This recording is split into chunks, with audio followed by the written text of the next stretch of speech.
Radhe Radhe everyone, welcome to my new blogs. और अभी हम निकल चुके हैं घूमने। हमारा रिसेंटली से प्लान बना था और शिफा मैम और उनकी सिस्टर मुझे रास्ते में ही मिल गई थी।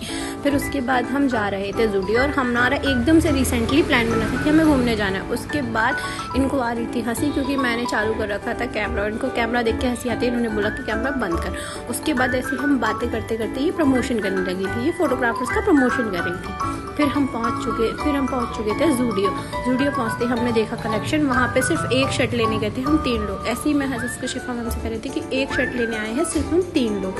उसके बाद हमने यहाँ पे देखा था कलेक्शन देखते ही मुझे आ रही थी हंसी क्योंकि शिफा मैम ने मुझसे ये बोला था कि चल मैं तुझे शादी के गिफ्ट में एक लिपस्टिक ही दे देती हूँ। और ये सुन के मुझे आ रही थी बहुत ज़्यादा हंसी कि क्या बातें कर रही है।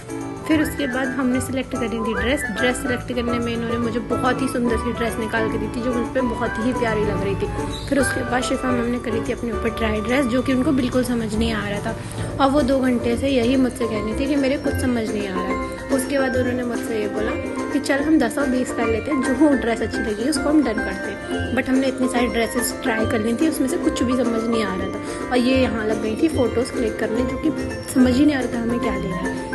फिर ये थक चुकी थी क्योंकि बहुत ज़्यादा हमने कपड़े चेंज कर लिए थे। उसके बाद हम करेक्ट 2 घंटे बाद सिर्फ 2 ड्रेसेस लेके निकले थे वहाँ से क्योंकि हमारे कुछ भी समझ नहीं आ रहा था। ज़ूडियो में कलेक्शन बहुत कम था।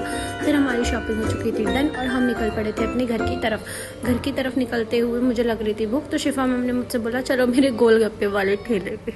उन्होंने अपने पार्ट टाइम जॉब वाला हमें ठेले में लेगी, हमने गोलगप्पे खाए। उसके बाद शिफा मैम चली गई अपने घर की तरफ और मैं भी निकल गई अपने घर।